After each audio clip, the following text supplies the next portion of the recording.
Hello, everybody, and welcome to the third episode of the Grassroots Ham Radio Podcast. I'm one of your hosts, Jackson, VO1JQB. Aaron, VO1FOX. And I'm Mike, VO1EX. God, I'm getting to sound like Peter from Much Water. That's what he says. And here we are, doing the third episode in the wonderful cabin here. Up here, the date is Sunday, 24th of February. 1 week before this episode goes live, as per usual. And we got a few things to talk about today. First up, cheers. Cheers. Yeah. What's the occasion? It's just our thing. Just cause. Just one We've of our been things. cheering ever since when we start. So, a few things to talk about. First off, what's going on in our lives. Second off, we have two little news topics that I found interesting, and so do the guys. And then we have NUQK, the special event call. We'll tell you how that's been going, and all about that. So let's get into it. Mike, what do you got going on? Well, the 13th, I don't know if I spoke about it on the last podcast, but anyway, the 13th of February, Yaesu released the long-awaited firmware updates for the FT2 DR handheld and the FTM400/100 series of mobile radios that allows essentially them to be glorified hotspots with the proper connecting kits and so on. So last week, Jackson helped me update two FTM100s, my own and the one I borrowed from the club.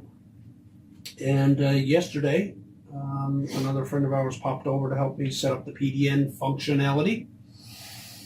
It went excellently, flawlessly with the SC20 kit, or the SC20 cable that comes with the FTM100s and the 400s. Now, when you use the SC20 only to connect the radio to your PC, you don't get analog and digital. You get digital only. And there's only 5 digital-only rooms in the whole wire system. So I'm hoping that will grow in time. I mean, just 5 rooms was all I could access. If you use the kit, the SC40 connecting kit that's available, which is an SC20 cable plus a bunch of audio cables, and you connect one of these radios to your PC and the sound card and all of that, you can talk to both analog and digital rooms. And in fact, you can actually put the radio in what's called HRI direct mode, and you use the software. So you find your room in the list that would scroll up on your screen, right-click, connect to the room, and you just talk with the microphone. You don't need to do anything with the radio. You put it in HRI direct mode by a couple of keypad commands, press and hold the DX and GM key and so on, and power up the radio, and it goes into HRI direct. And you can just use the microphone and talk on the WiresX system. Another mode in the HRI direct mode is access point, and that's when you can actually talk to analog and digital through this radio. So basically you would have 2 radios. You'd have one hooked up to your computer, which is what I'm going to do, one FTM100, and then I'd talk to this radio with my own FTM100, basically like a glorified hotspot. The weird thing about it is, even though when you use the what's called PDN mode with the SC20 cable only, and it's not written in any literature, apparently the software and the radio requires the inputs and the outputs of an active sound card. Okay. So that's pretty weird, even though it's not really using it. It only uses the sound card when you do the HRI side of things. So essentially, this kits are supposed to more or less replace the HRI 200 interface. So in order to do PDN mode, I needed to borrow a laptop, which works. But again, there was only five rooms. So what I've done is I've gone back to using the old HRI interface so that I can talk to both analog and digital. And I will buy the SC40 kit down the road. They're not cheap. It's actually $80 American. Which is what? About $150 Canadian is what they're going to cost. And they're essentially replacing the HRI 200 interface, which is $160.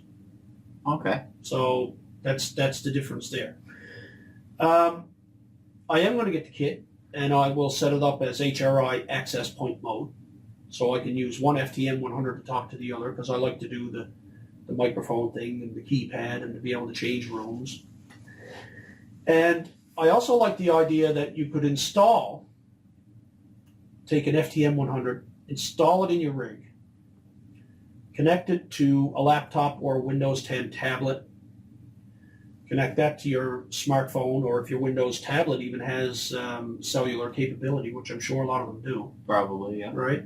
Like the iPads and things. And then you could take your handheld, the FTM70DR or the FT1 or 2 series, and you could talk to your mobile and go out on the WiresX network. So eventually, it's all of this is just Yaesu's way of doing a glorified hotspot, really. But it's using radios. And I guess that emphasizes that it's still ham radio, whereas some people would say hotspots aren't. But, that's an argument for another day, because, a cell phone is a radio, really. Yeah, technically. Right? If it uses any type of RF alone, or wave alone, well then... That's right. So I'm drinking the Yaesu Kool-Aid. They do things very weirdly. But I like Yaesu. I like the FTM 100 I've got there. I've used this radio more in 3 weeks than I used my former rig, which was a Connect Systems 800 Delta DMR dual band mobile, in 3 months. It's a nice little radio. So I like the Yaesu ecosystem. I'm going to get the SC40 kit, and I'm going to set up a node at the house. And I'm hoping to later on either get the FT70 as well. And I'm also hoping that I can use the node at the house and say in town, because we're at my cabin now for this shoot. And with a good antenna and 50 watts, I might be able to key my node into the apartment from 60 or 70 miles away, whatever the distance is.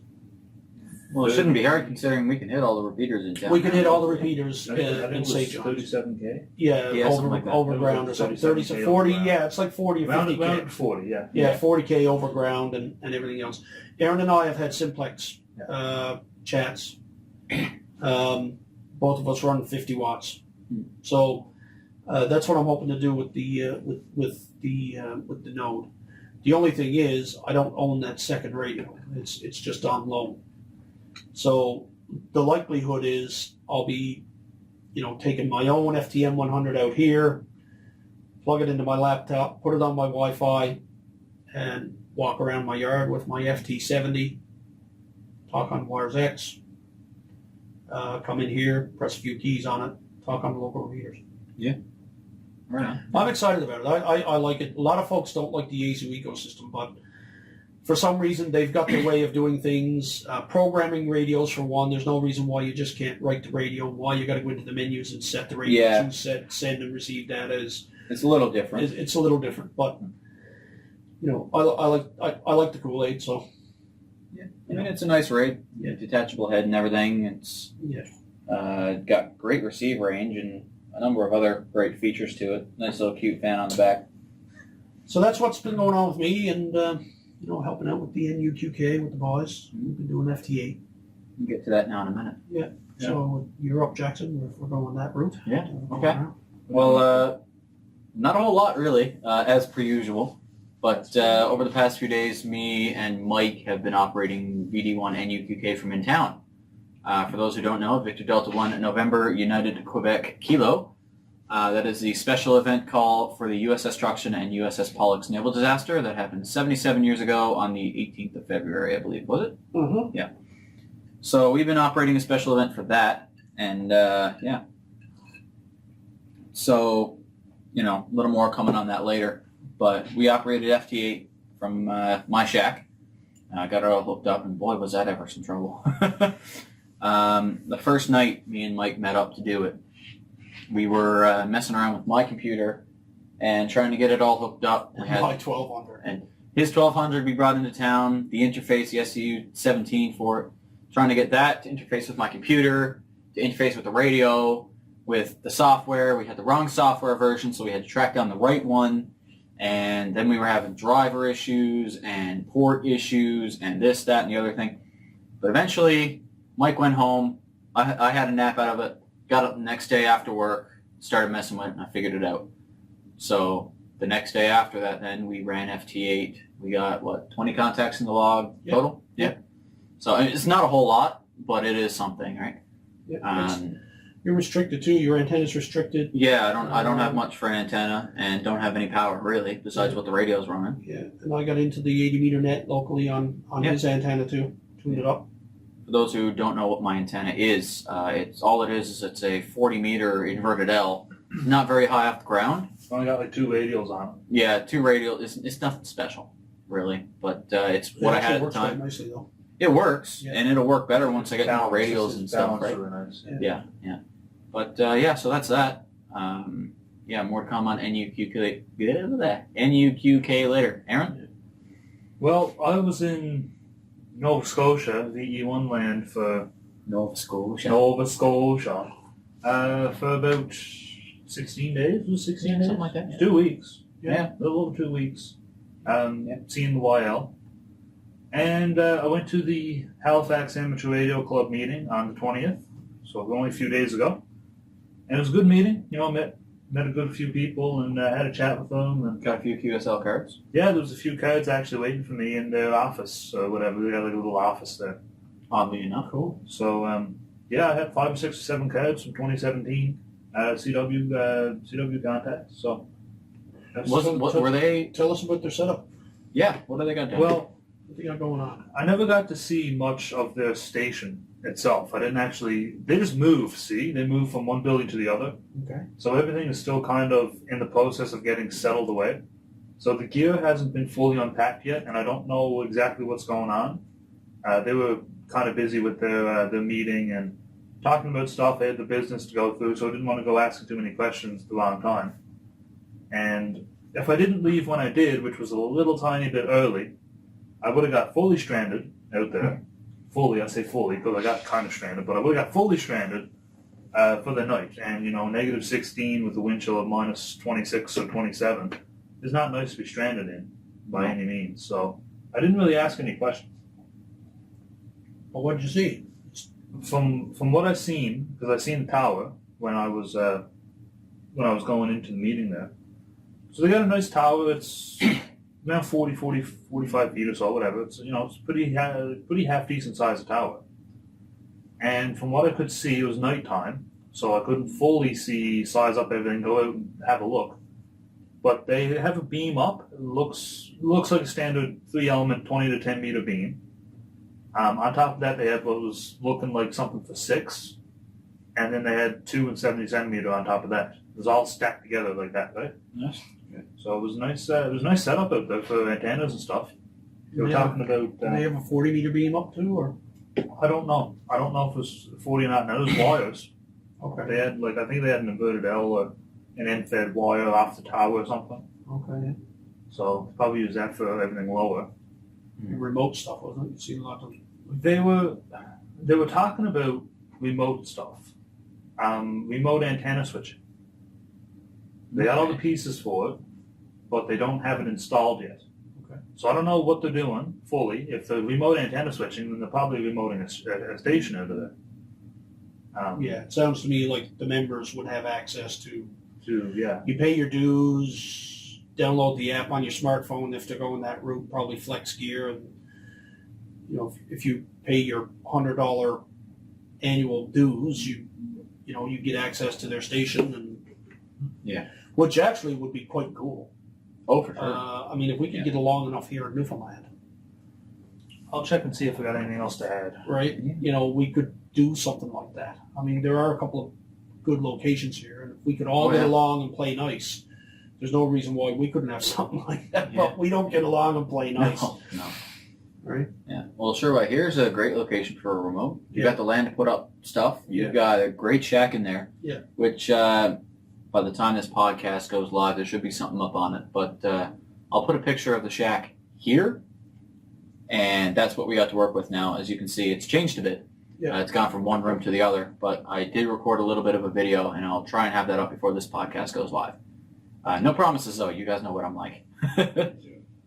Yeah, we had to move the shack from the large room at the cabin here to the smaller room because I get mostly westerly prevailing winds here, and because we're exposed to the coast, we don't just get a little breeze. The winds come up, it's like it's 50 km or more or nothing, and so that where the main bed was up against that window wall was getting all the prevailing wind, and my wife had trouble sleeping. So we had to do a switcheroo, and if my wife don't sleep and is crooked and grumbly, I have to go home because I can't very well jump in the car and bring her home and come back out where I'm sighted impaired.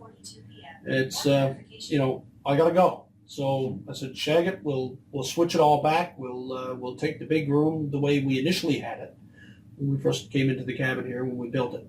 We were in the larger of the two bedrooms. So now that's what we've done. And we've got a new desk built. Jackson can shoot some pictures of the desk. Yeah, I'll roll a few across the screen as with the we're gear talking. spread out there. It's tight. It's very tight. But hey, Somehow we made everything fit. yeah, everything fits. It's 38 inches by 2.5 feet, I believe. 2 feet. Oh, it's 24 inches deep. Yeah. And 38 inches left to right, and it's two-tiered. Yeah. But Jackson will show that. Mm-hmm. And anything else, Aaron? No, I didn't have anything else there. I checked my phone, see if I had photos or whatnot, but I don't have anything. So All right. If you comes across anything, just Yeah. shoot them off to me. You know. yeah, So, yeah. it was all good. It was a good meeting, though, all the same. Especially going up to see the YL, that was always good For sure. Walked around Halifax with my portable, my GD77. Yeah, tell us what happened to that. And I have to notice, though, 2 meters is very, very, very quiet. Up there, yeah. Like, insanely quiet. I ID'd on a dozen repeaters, dozen times, and nobody. Tell us what happened to your portable, Aaron. Well, I was coming back from the HEC meeting, actually, and now I was up in Hammond's Plains, so upper Hammond's Plains. So that's in the north end of Halifax. That's a Those good people don't know. that's a good ways out. So, Yeah. in order to get back to where I was staying in Elmsdale, or just outside of Elmsdale, I had to go from Hammond's Plains to back to the bus terminal on like Mumford Road area, and from there I had to get another bus to the bridge terminal, and from the bridge terminal I had to get a bus to the airport, and from there I had to get a taxi to where I was staying to in Elmsdale.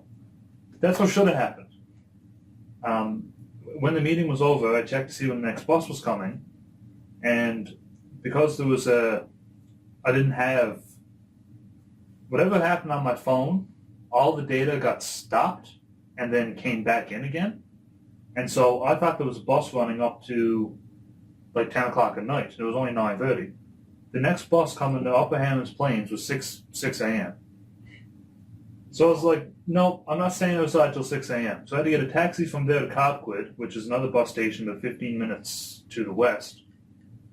I got a bus there to a different terminal, transferred to the proper bridge terminal I was supposed to get to.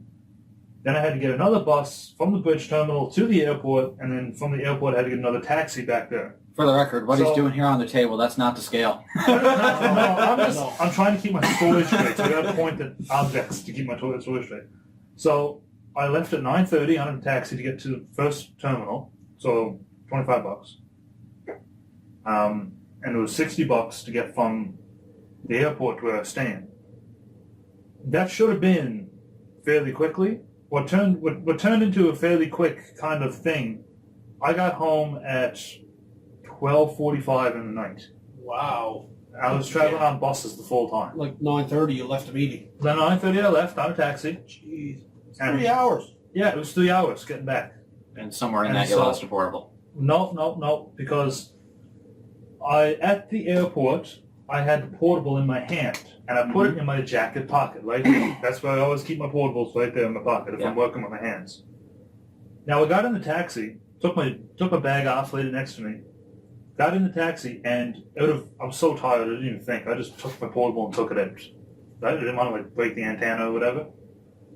Now, I thought I had taken it apart because I popped the battery out and then take off my antenna and put it in my book bag in the front pouch. But I didn't, and I left it on the seat next to my bag because I was like, okay, well, it's next to my bag. It's like on the shoulder strap of my bag. I'll think about it. I'll see it. We get to where I'm going. I open my eyes again. I grab my bag, and I take my phone, put my phone in, got my phone in my hand, put my phone in my jacket right here, and me still thinking that my portable was disassembled in my bag, I just took my bag, hauled on it, and got out, put it on. Halfway up the driveway, the taxi goes up. The taxi goes on. I get like halfway up the driveway, and I put my hand on my jacket. I'm like, okay, I put it in my bag. Why am I checking here? Pop my bag off, open it up. Wasn't in front of my bag. So I'm like, oh shit. So I started opening up the back pouch, check it out. I'm like, okay, well, I'll just check it on the inside. I must have put it somewhere else. So anyways, I get inside the house, I check through everything. I lost it. I left it in the back of the taxi. Now, I did. I was so tired I left my portable in the back of the taxi. Good thing about it, I was listening to I was up in Halifax. I wanted to see how they'd done their operations and different things.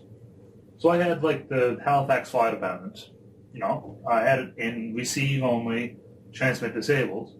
As you would. As you would, right? Either that or I keep the transmit on and bring the shift down so it transmits inside the 2-meter window, like between 144 and 145, something, right? Random. Yeah.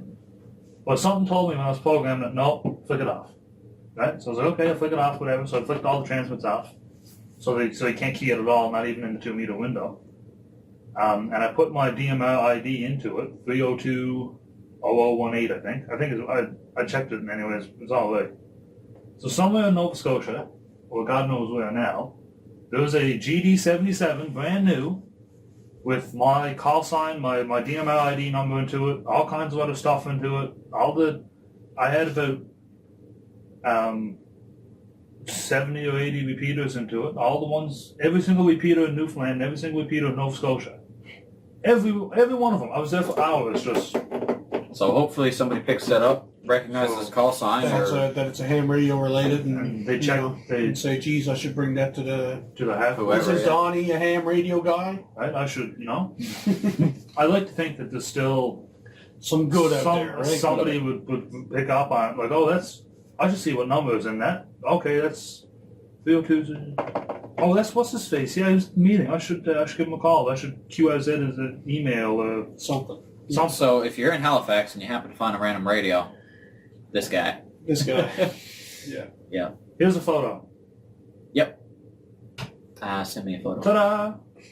Send me a photo to just like clip art. Yeah. I don't have a photo of the radio. I don't take individual pictures of my kit for no reason. Just find me something to put there. Just clip art. Right there. I got to scale that and everything, man. 500 different photos. Take care of it in post. Yep, fix it in post, as they say. So that's all. That's everything I have from me. I haven't been able to run any of the ops. No, unfortunately. You're here now, though, so we're going to strap the paddles on you and leave you alone. We got the coffee IV ready to go. Yeah. We got the key braces all ready for you. Key braces, yeah. Bit of food, we'll give them through a straw every now and then. We'll just, We're good to go. Take food, just blend it up, and just good to go. Yeah, all IV drip. Man. All IV. Oh yeah. Yeah, you got coffee in the left hand and you got food in the right. There you go. That's how it works. Paddles on the leg. Paddle on the leg. Yeah, I'm doing the paddles at my toes. Yeah. Big toe and the one next to it. Big toe and the one next to it. Now, Mike, your internet's gone, but I should still be able to figure this out from the news. Anything else, guys? No, I don't know. No, I think that's what's been going on with me. All right. News it is.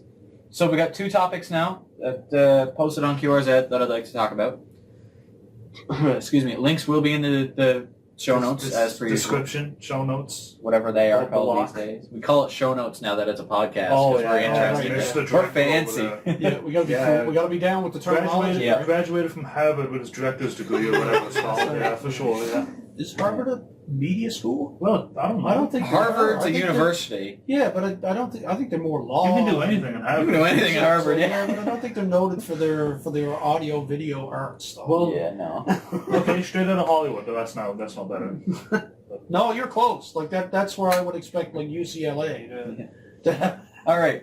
So, the Icom IC Victor 86.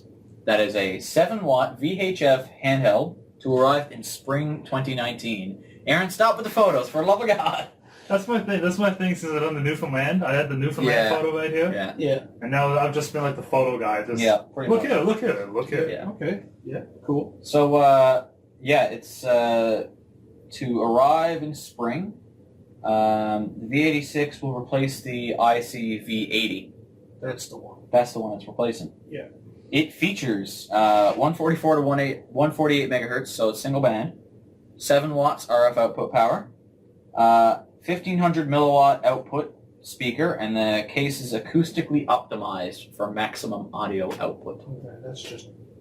Okay. It's IP54/mil standard 810 Gulf, so it's pretty standard stuff. 2250 milliamp hour lithium ion battery pack, That's small. That's and a standard. traditional BNC connector. That's yeah. That's The standard. MSRP is $169 US. Only comment I have, I'm looking at a photo here because I don't have a physical one in front of me. But looking at the photo here, I had an Icom P70A. And to get it here and taxes and stuff was like $300, 300 Canadian. It's pretty much the same radio. Now, it's a great piece of kit, very sturdy. The screen was a little small, but It's quite small on the this one, RF output was fine. It was 5 watts VHF, 3.5 watts UHF. Standard issue, what it should be. But the knob, the speaker knob up on top, because there's a speaker knob on top, and on the inside of that, there's your channel selector and everything else. So it's a dual. It's a dual knob. centric- Triple knob, yeah. Yeah. Okay. I had no issues with the radio. It was perfect. I loved it. But the knob broke. And for me to actually send it back, ship it back, get them to open it up, fix the knob, ship it back to me again, charge me for the work, I don't have insurance on it, would have been the same just buy another portable, Yeah. honestly. Oh, yeah. Right? So a lot of for the record, this radio has not yet been FCC approved, So we don't know if it ever is going No. to come. But and you can reserve yours for For $1.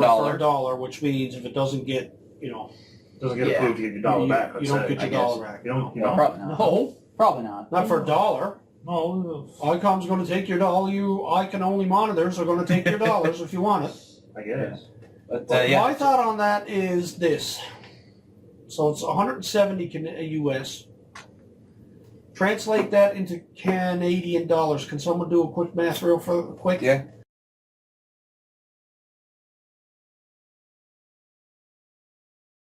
That's without no, shipping. that's what that thing will be. That's the taxes. Like my radio, my CS800 was $585, and it was $350 shipped US, and it came to $585. So expect to pay like $300 for it. $300 for Depending on where you are. it. Yeah, Depending on where you are in Canada, in Canada. $300, 170 US. Right? Here's So- the thing: you're only getting 700 more milliwatts of speaker power Yeah. over the 80. And a good chance you're not going to be working you're in not an gonna environment notice where it. it's cranked anyway. Yeah, Yeah. and you're not going to notice it. Chances are it has the same mil spec IP rating as the 80. Most radios are the standard Most, Yeah. 5.4 now anyway. So you got to ask yourself, You're only getting 2 extra watts. you're getting 700 more milliwatts because the 80 has 800, I think. If memory serves, it might be only 700 milliwatts. And you're getting a so-called acoustically tuned case. And that's just fancy. And 2 extra watts RF. And 2 extra watts RF out.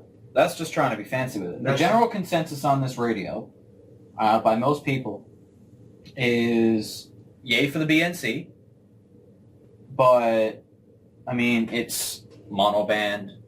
It's only 7 watts. It's a small display. It's the same radio as its predecessor, basically. That's what they're saying. For an extra $100. For all that money, it's not worth it, is what people are saying here. I don't think it's worth it. I don't think so. But now, Icom have their drinkers of that Kool-Aid too, just like Yaesu has their drinkers of the Kool-Aid and Kenwood. Yeah. So, it doesn't matter. Somebody would look at me, and in fact, somebody spoke to me about it the other day. I was having a chat on 2 meters. WiresX versus DMR. And, even this guy likes Yaesu and is going to try the new PDN modes and the HRI direct modes. It's like he couldn't stop raving about DMR. DMR got over 12,000 subscribers. There's X amount of repeaters worldwide and hotspots. WiresX only got this. WiresX only got this. So there are drinkers of each brand name's Kool-Aid. So, and Icom will sell it. Oh, yeah. They'll sell that V86. So kudos to that. I mean, it seems to be a nice handheld. Personally, for me, I'd be open to buying, if I was in the market for a handheld, I'd look at the big three, and, I'd look at, for $300 on a Yaesu handheld, I could get a dual bander. Well, somebody posted in the comments that the FT4 XR is basically the same thing, but it's a dual bander with a reverse SMA and around $100 US. Yeah, I think what I would do is I'd go directly to Motorola and find a nice portable, the equivalency of a tough portable, the programming gear for it, because you can get it. Oh, yeah. And a nice case, one of the leather sliding cases, and a speaker mic. Mm-hmm. That's what I would do, and a good charger and 5 or 6 or 7 batteries. Yeah. And if you want cheap for the same price, you can get my, TYT MD 2017. You guys have all seen it before. Now, yes, it's TYT, and a lot of people don't enjoy TYT because it's considered a cheap Chinese brand. Well, because that's where it comes from. Yeah. Well, all of them come from China. Yeah. But the TYT over there that I have, I got a speaker mic on it, I got the backlit, I got all the fancy bells and whistles. I had a video, I guess it didn't get published after, of me literally dipping it in water and leaving it there, screen on and everything, in the water. And it's IP67 rated, it's got all the mil-spec stuff. It's a dual bander, it's DMR, and you can do just about anything with that radio. And I've dropped it, I've beat it up. I'm just like Aaron when it comes to gear. But it's cheap. It's cheap. Yeah, it is cheap. Right? It's cheap and disposable. Right. But the only issue I have with that radio is, you see, the first one I bought, yes, I bought 2. The first one I bought came from eBay. That's my first issue. It was an older model TYT MD 2017. And those older models were known for 2 issues. Number one, flawed antenna base. Yep, the antenna base was flawed. It was known to snap. And the second thing was the trackball. The trackball wasn't functioning properly. I had those issues on the first TYT. This TYT I got straight from the factory. The serial numbers line up with recent production dates. And I haven't had an issue with it. Trackball works fine. The antenna hasn't snapped. And, it outlasted Aaron's Icom. It did, yeah, because the volume knob on mine... Yours broke 2 months in, didn't it? No, I had mine for... How long did you have that for anyway? Not very long. 7 months? About 7 something like that. Christmas. Yeah. So it was about 7 months. But the double purpose knob didn't actually break. The knob didn't come off. What it was is that the shaft of the 2 actually snapped the case it was in, and the components in the case fell in. Yeah. Now it got all kinds. I've got complaints with these low end DMR stuff. Such as? I'm not a big fan of the Chinese made handhelds, in the sense that Why not? they have weak front ends. They do. Yeah. They have weak front ends. Some of them do. Yeah. Even the Anytone that I had, that was a piece of crap. Yeah. In all honesty. cost me an arm and a leg. Like it cost me $200 or better. No, it was actually $300. Is what it cost me. By the time it got here. The Connect Systems CS800D, good little radio. I mean, it Got its job. but it suffered from that Front end overload. front end overload. Yeah. There's a spot along the highway in St. John's. Your phone's really going off, isn't it, Mike?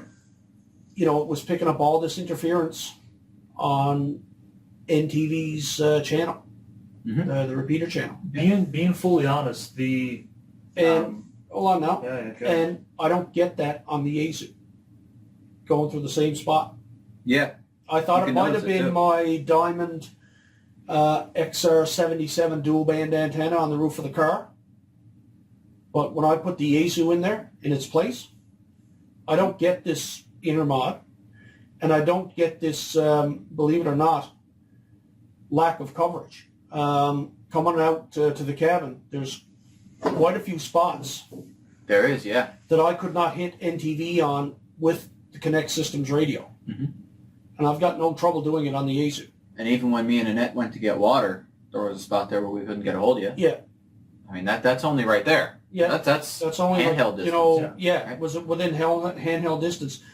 Now, the rig was 45 watts on full power, and the Yaesu was 5 watts more. What's So 5 watts? Or- Don't tell me that 5 watts made all that difference, No. because it didn't. I mean, it's only 5 watts. Yeah. So that's what I find with these, with these Chinese marketed dual band mobiles, and the Connect Systems is part of it. They've got the VTX stuff inside of them. But if you go upscale and you get the high terrors and you get the Motorolas and you get the Ericssons and the Harrises and everything else Yeah, that's like, doing this digital stuff. That's the thing. DMR is originally a digital mode for commercial applications. Right. If you start using cheap components inside these radios to try to do the work of like a Motorola or Harris or some of these other big brands that commercial stuff is designed to do, there's a reason why they're so expensive to do it. Yes. Right? Because they're good quality front ends and components and, And rugged ability and everything else. Yeah. And then people can say, people make the argument, DMR versus WiresX versus D-Star, or I guess Fusion we'll call it, the Fusion domain, versus D-Star versus DMR versus P25. Versus NDXN Right. versus EDAX. There's a reason why DMR is leading the pack on that. Yeah. Is because you can go and you can pick up a GD77 without the display, even, without the display, for like $120 Canadian. Go get your jumbo spot from China for $212, and you're on DMR. To do the WiresX thing properly, if there isn't a local repeater, you need to buy a WiresX supported Yaesu radio. So that's the FT2DR, that's the FTM70DR, 100? the 100 and the 400 and the 991 and the like. They're not cheap. No. Right? They're not By cheap. no means. There's a reason for that. Yeah. The FT70, I think it is, or FTM70, I may not have the model number quite correct. That's $209 Canadian plus taxes and shipping. It gets expensive. That's what that is. So now you need a 100. Or you need, at the very least, you need, let's say, the FT70. So that's a $275 handheld by the time you get it here to Newfoundland. So it's $275. You need a $200 hotspot, right? Yeah. So now you're pushing on to $500 Oh yeah, for sure. to get on DMR up and running fully. Yeah. Right. If you want to do the Yaesu route with the 100, the FTM 100 is $449 plus taxes and shipping. Okay. So now you're hitting $600, probably $550, $600, whatever. Then you need a $200 hotspot. So that's $800. You're $300 over your DMR, and that's why. Yeah. Oh yeah. Because it's certainly not for the quality of the Chinese-based rigs. Like there's all kinds of problems with it. There is. You've got Facebook groups galore going, okay, we'll go to this Facebook group, they're going to release the firmware next week. And 3 weeks after that, there's a firmware release to fix the problems that the firmware had 3 weeks before. And this is what's going on with it. But it's cheap, right? You can get on DMR for $500. You ain't getting on DMR for $500 if you go the more expensive route with a Motorola, because your Motorola 25-watt commercial mobile is probably $800 to start. Just a 16-channel. There's just your 16-channel mobile. But you're paying for the commercial aspect. Yeah, right? I was saying to the guys So then you need a $200 hotspot because you don't have a repeater in your area. Yeah. So now you're at $1,000 for DMR, and you're at $700 to $800 to $900 for WiresX, $700 or $800 or $900 to do D-Star. So this is where the argument should be made. And I'm kind of tired of people saying, "Oh, DMR, DMR, DMR." I can go on DMR for the total cost of your FTM 100 and your hotspot. Yeah, you can. But when you're driving up through commercial areas in a populated city, you're wondering why your radio is chirping. Yeah. And mine ain't. But now this is a topic for another podcast. But we'll discuss DMR and the digital some other time. For sure. That's just, me and Aaron got to do our research. We don't know jack all. So, I've played with DMR and I'm playing with WiresX, and I like the Yaesu world. I like their cool aids. So the next news topic we got, finally, getting on with it's it. Going from handhelds to HF real quick here. And no more digital. We're going right to the basics, right to the first transatlantic contact. CW, Morse code. CW is the digital mode. You don't use a radio. You don't use an interface from your computer to do CW. Yeah. So this is something again on QRZ. Link in the show notes. The Morserino 32. Now some of you guys may have heard of this. I didn't hear about it until 2 days ago, and I am in love with it. So basically, the Morserino 32, they're marketing as a new way to learn Morse code. And the primary method is through the Echo Trainer, which we'll get into later. But the basics of it, it's the brainchild of Willie Crammel. That's Oscar Echo 6 Whiskey Kilo Lima. The Morserino 32, developed in conjunction with the Graz Morse Code School. The first run has successfully been shipped, so people do have this in hand now. And you're gonna have to put where they can get it in the show notes. Oh yeah, I'll get there. But basically, the main focus of this is the Echo Trainer mode. Now, there's a video in the link in the description. It's a 10-minute long video of the functionality and going through the menu of this radio. It's no bigger than an SDR with an antenna on it and a set of paddles. That's all it is. Nice and simple, easy. But yeah, the Echo Trainer mode basically is it's almost like having somebody sending stuff to you. Me and Aaron, when we used to practice, that's how we used to do it. He'd send me something, I'd echo it back. Vice versa. That's how we learn Morse code. Now you don't need that second person. And you take out the issue of needing somebody that knows code. This machine does it for you. You can set your tone, you set your speed, and you can have it set to numbers, letters, punctuation, all that stuff, all three. And the way he demonstrated in the video, and it's what I showed the guys here, is you set it up, you hit the paddle, and it sends you a call sign. You can do 3, 4, 5, 6, 7, 8 letter call, whatever. You hit it, and it'll send you, Gulf 4 Whiskey. We'll do a 3-letter. It'll send you G4W and CW, and then you have to echo that back correctly. It'll give you a yes tone or a no tone. And I found that pretty cool. I'm just going to check the camera real quick, make sure we're still going. Gentlemen, what do you got on that? Well, I assume it's a good way to learn because, you're practicing both sides of the code. And what I mean by that is that we are long-winded. Yeah. But yeah, I'll keep it short. So when you're learning code, you're either learning to copy it or you're learning to send it. Now, sending it is what should be done after you learn to copy. Yes. This machine does it both. I learned backwards. I learned to send first, copy later, which I had to undo and then redo properly, receive first, and then send later. Yeah. But with this machine, you're doing both at the same time, so it's probably Speeds up the process. It's probably easier. And you can change your speed. The machine will give you, if you send da-da-da, fuck. But anyways. Da-da-da, da-da-da-da-da, da-da-da, or whatever the call happens to be. If you get it right, it'll give you a yes tone. If you get it wrong, it'll give you a no tone. Sounds like a game. It is. It's like a game. It's something to keep you busy, right? I think it's a great piece of kit for €80. Yeah. I'm not sure what that'll translate into US. That's about... Be prepared for 200 CAD. Yeah. Nah, €80. no, it's about $160. Search it up, Aaron. Yeah, about 50%. Yeah. For And euros. you on the Kickstarter, So which that's will 120, right? which is at the end of the QRZ page, is where you can actually get this thing.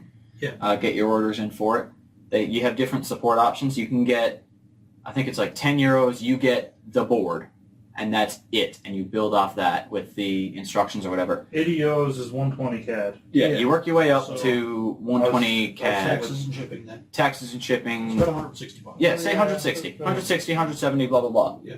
But, I mean, what's a good set of paddles these days? Good set of $200 paddles, bucks. $200. By the looks of this, unless I could be wrong, you get a set of paddles with this system. Now, I could be wrong. I'd That say could you're- be I'd say you're somebody's wrong. set of paddles. But, again, Well, do your research. I'm thinking you send us. I'm thinking you plug a set of paddles into it. I'd say, because those paddles in that photo, They're pretty expensive, pristine, eh? expensive Yeah, looking probably paddles. They're like Pagalis like- or something. Oh yeah. but my my photo take on right that- here of the Morserino Yeah, 32. I think it's a great kit. I mean, because for me, I'm still can't get my wiring straight for CW. I'm trying, and I can sit and I can decode the W1AW at 10 words a minute, no problem. 5 to 10. I haven't tried 15 to 20. It's still a little hard, but 10 words a minute I can decode no problem. Yeah. With my ear. I cannot, for the life of me, when I get into real QSOs that are really fast, I'm picking up on other people's mistakes. That's what fools me up. I've done there was a Morse training system online that I did last year. And I got up to sending, because what you did was you listened to the code through an audio, like a MIDI mixer or an audio online. You listened to the code and you typed it in the edit field online what you heard. So I got up to where I was, decoding and typing 10 words a minute. Mhm. But it was really tough to do. So, I mean, for me, I don't know if I'll spend $160 on getting a trainer. I think I'm kind of beyond that. I think my best practice is just to listen to real world QSOs and try to decode it. You're in the ballpark there now. You're getting Right. close. But for somebody starting out, I think it's a great piece of kit. Now, for the record, you do need a hand license to use this because it does it can transmit. There's a mode for it up on 70 about centimeters. 70 cents. So it is a radio. So it is a radio. Right. So I think it's great. Yeah. And I mean, the amount of things you can do with this is pretty phenomenal. Yeah. So, I mean, there's no tapes. I don't say any around anymore. Any cassettes. But now somebody could say, well, I can go to this site. Yeah, I know what Mike is talking about because I've been there and been doing that too, and that works really well. But you don't get the sending experience. No. Right. Right. So you plug your paddles in, and you actually have to send back what this trainer sends to you. Is pretty cool. I think. Yeah. The overall consensus everybody's saying is, where can I get it? How can I get it? And when will it get here? People are liking this, So right? people are liking it. Comes with a nice speaker. You can change the tones. It's really simple. All the controls are on-off button, dial, and that's it. And then your What paddles. if you can't use that for an actual gear? I You think probably there's can. an option You in there probably for can. it. And you can use capacitive paddles with this thing. I didn't know what they were. I still don't know what they are. What are capacitive paddles? Oh, Touch paddles. Yeah. yeah, okay. You don't have to exert. They're electrically. Yeah. Yeah. Yeah. Capacitive. You can use that with this thing. It's crazy. Touch paddles. Yeah.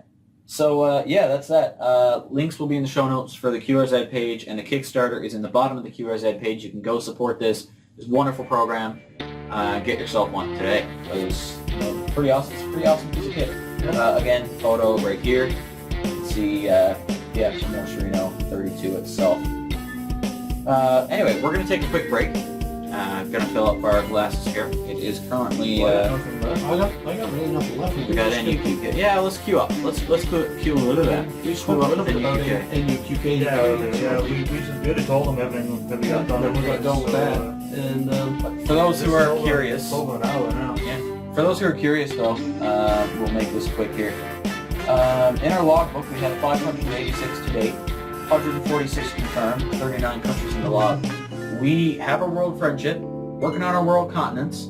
I would say if you're from Asia, VK land. if you're from Asia or Oceania, send us a message, but it's a little late for that now. The operation ends in 2 days. yeah, 2 days. So, But and yeah, it'll be over when this is on.